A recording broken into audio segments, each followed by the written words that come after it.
നമസ്കാരം. മോര് കാച്ചുന്നത് എങ്ങനെയാണെന്ന് നോക്കാം. അതിലേക്ക് ഞാൻ 1 കപ്പ് തൈരാണ് എടുത്തിരിക്കുന്നത്. ആ തൈര് ഉടച്ചെടുക്കുക. ഇത് അരച്ച് ചേർക്കാനുള്ളതാണ്. 2-3 കൊച്ചുള്ളി എടുത്തിട്ടുണ്ട്. സ്വല്പം ജീരകം എടുത്തിട്ടുണ്ട്. 3 ചുള വെളുത്തുള്ളി എടുത്തിട്ടുണ്ട്. ഇത്രയും അരച്ചെടുക്കുക. ഇനി ഒരു പാൻ അടുപ്പത്ത് വെച്ച് അതിലേക്ക് 1 ടേബിൾ സ്പൂൺ വെളിച്ചെണ്ണ ഒഴിക്കുക.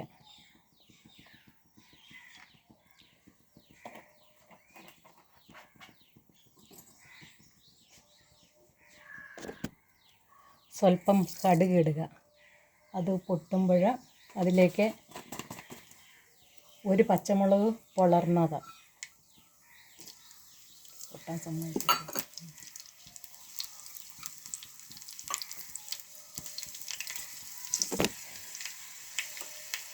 ഒരു കൊച്ചുള്ളി അരിഞ്ഞത്. ഇതെല്ലാം താളിക്കാനായിട്ടാണ്.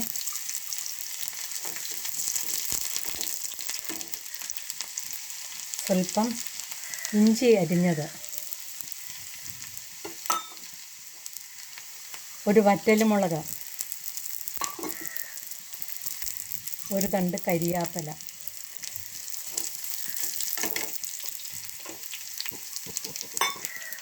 ഇത്രയും മൂപ്പിച്ചെടുക്കുക.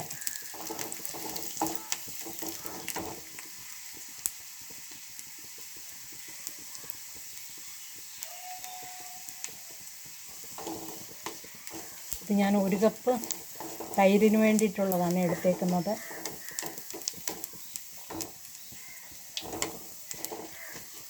ഇനി ഇത് മൂത്ത് വന്നിട്ടുണ്ട്.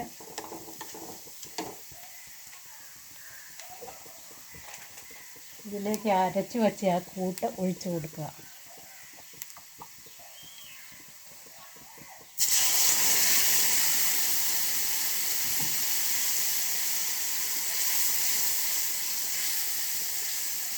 അരച്ചത് ചുവന്നുള്ളി, വെളുത്തുള്ളി, ജീരകം ഇത്രയുമാണ്. അതാണ് ഇതിലേക്ക് ചേർത്ത് കൊടുത്തേക്കുന്നത്. സ്വല്പം വെള്ളം ഒഴിച്ചാൽ നല്ലതായിട്ട് അരഞ്ഞ് കിട്ടും.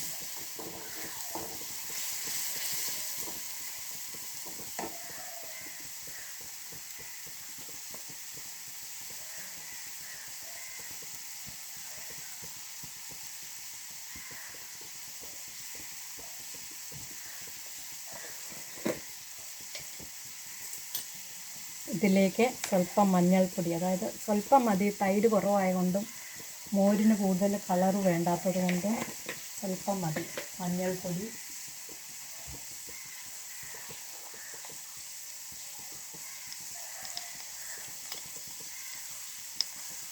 ഒരു നുള്ള് ഉലുവാപ്പൊടി.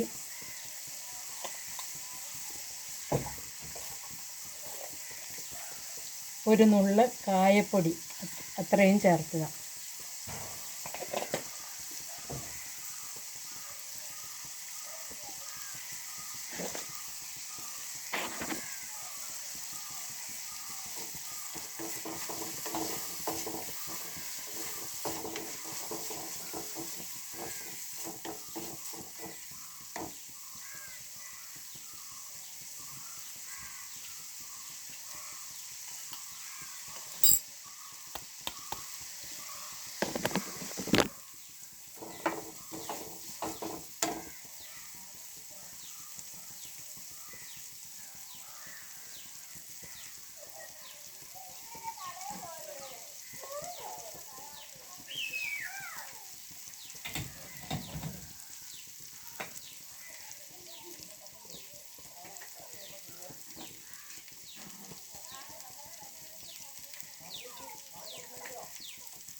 ഇതിലേക്ക് മോര് മിക്സിയിൽ അടിച്ചെടുത്ത് ഒഴിക്കുന്നു.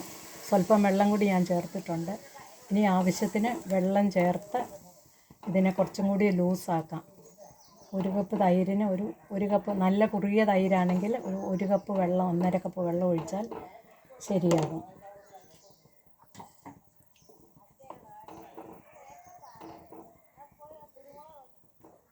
ഇത് ചെറുതായിട്ടൊന്ന് ചൂടായിട്ട് വരുമ്പം, അതായത് തിളയ്ക്കാൻ പാടില്ല, നല്ല ചൂട് വേണം.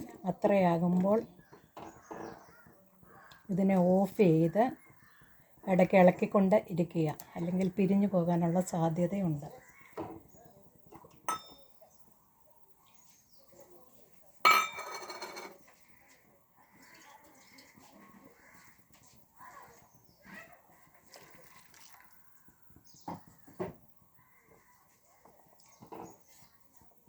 ഉപ്പ് നോക്കി ഉപ്പ് ആവശ്യത്തിന് ഇടുക.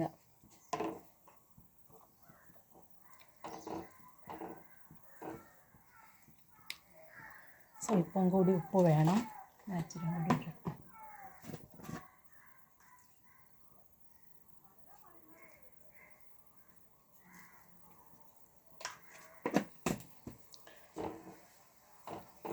മോര് നല്ലപോലെ ചൂടായി കഴിഞ്ഞു. ഇതിനെ ഇനി ഓഫ് ചെയ്യുവാണ്. സ്റ്റൗ ഓഫ് ചെയ്ത് ഇടയ്ക്ക് ഇളക്കണം. 2-3 പ്രാവശ്യം ഇടയ്ക്ക് ഒരു 5 മിനിറ്റ് 10 മിനിറ്റ് ഇടവിട്ടൊന്ന് ഇളക്കണം.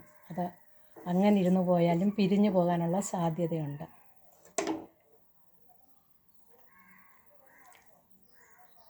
മോര് കാച്ചി കഴിഞ്ഞു. Okay, thank you for watching. എൻ്റെ ചാനലിന് എല്ലാവരും സപ്പോർട്ട് ചെയ്യണം. Thank you.